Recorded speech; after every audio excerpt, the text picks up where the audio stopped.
صباح الخير على أحلى وأغلى متابعين في الدنيا.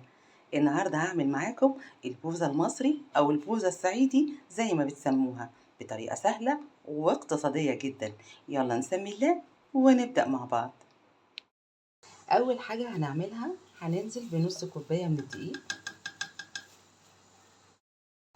نص كوباية من السكر، سكر حبيبات، وتلات أكواب. أنا عايرت بمج الشاي العادي 3 أكواب زي ما انتوا شايفين كده،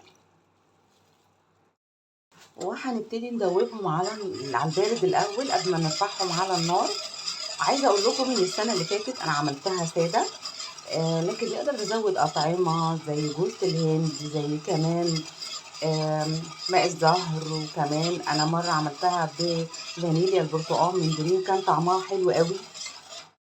ودلوقتي رفعتها على نار متوسطه لحد ما توصل لمرحله الغليان وتتقل معانا كده، وهتشوفوا هتبقى معانا ازاي بعد شويه.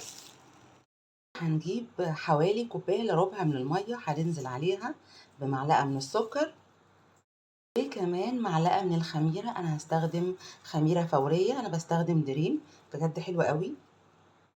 بنقلبها زي ما انتوا شايفين معايا كده، وهنسيبها لحد ما تخمر معانا. قلبها زي ما انتوا شايفين معانا كده، وهنسيبها لحد ما تخمر معانا، وهنغطيها دلوقتي ونسيبها كده على جنب في المطبخ.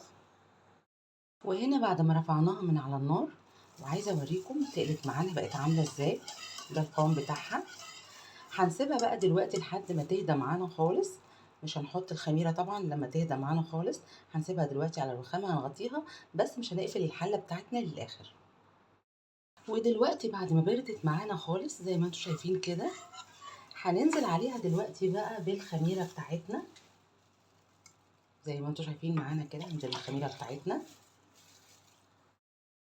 وهنقلبها كده. ودلوقتي هننزل باي منكهات احنا عايزينها. انا هستخدم زي ما انتم شايفين معايا كده ماء الورد، او زي ما بتقولوا عنه ماء الزهر. ممكن زي ما قلنا نضيف فانيليا برتقال، بيبقى طعمها حلو قوي. وكمان ممكن كمان ننزل عليها بجوز الهند حسب ما انتم حابين.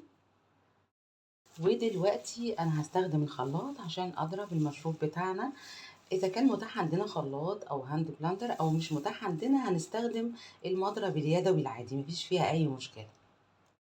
وكده بعد ما ضربناها هسيبها حوالي 10 دقايق في الخلاط، وهنرجع لها تاني. كده بعد ما سيبنا البوزة بتاعتنا حوالي 10 دقايق، بصوا الكمية ضعفت ازاي.